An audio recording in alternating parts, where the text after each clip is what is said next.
The Wye Valley has always been the place that I call home, where I've lived and worked. I've been walking through these woods and connecting to this landscape my entire life. I'm not a scientist, but I'm merely an observer.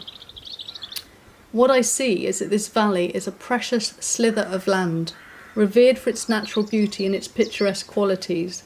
Yet in my lifetime I can see very clearly that there is a large silent strain being put upon it. This pandemic has highlighted very clearly humanity's lack of connection to the natural world. It's never been more apparent that we must change our relationship to it and remember that it really is the boss. As I film this to share with you, to illustrate the beauty of this place, to be part of helping you to reconnect with nature, I'm also very aware that this is not just about inviting thousands of people to come to the Wye Valley and experience it, because quite simply it will not cope. We need to start the conversation about rewilding our towns and our cities, rewilding much larger swathes of land so that the people can have essential access to nature and its full array of biodiversity right on their own doorsteps. When I talk about biodiversity, I don't just mean the diversity in our environment, but I also mean biodiversity that we have lost within our own bodies that's making us less and less resilient. For me, the loss of biodiversity here in the Wye Valley is stark. We live in a temperate rainforest, or a Celtic rainforest, full of lichens and mosses and ferns, creating a beautiful green ocean. Yet it is under attack, and it is under as much threat as our tropical rainforests that seem to be the ones that garner all the news. Our rare plants become increasingly limited to the margins. Our butterflies and our insects are just a fraction compared to what I remember them being just a few years ago. And for me, I am worried about the state of our woodlands. It is so threatened with invasive species such as ash dieback and larch dieback, and these can be seen all around me. But I think the thing that worries me the most is that I surmise that because of the pollutants and the poor air quality, maybe even electromagnetic stresses too, that we are seeing a breakdown in our essential life-supporting mycorrhizal networks in our soils.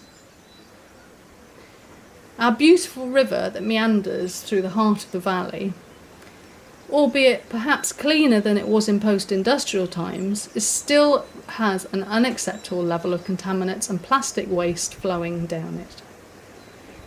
Yet it's so easy to blame industry and intensive farming, but we are the ones who drive the markets. We are the ones who make the choices about what we pour down our drains and what we pour into our bodies. Added to this, in my lifetime traffic has increased tenfold, bringing increased pollution and in turn, along with all of everybody's need to have every power tool available, noise levels have reached a constant stressing level.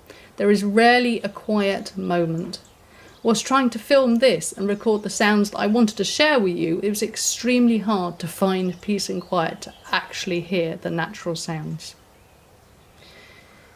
Yet it strikes me that through the lack of understanding and awareness, it is the very demographic of the people who live in this part of the world who have the heaviest impact upon the planet. They estimate that the average person in this part of the world consumes so much that in real terms it takes the resources of 3 planets to support us. And we are not the first ones to suffer. Yet, from my point of view, the strains and the cracks are starting to show within our environment all around us. I guess we should not be surprised that we live in an individual consumerist society, then we're not living in a care-led one. When are we going to start asking the questions of ourselves about what we actually need as opposed to the constant fix of ordering what we think we want? We all have agency in the story because this really is our story. And most fundamentally of all, we cannot have well-being in an unwell environment.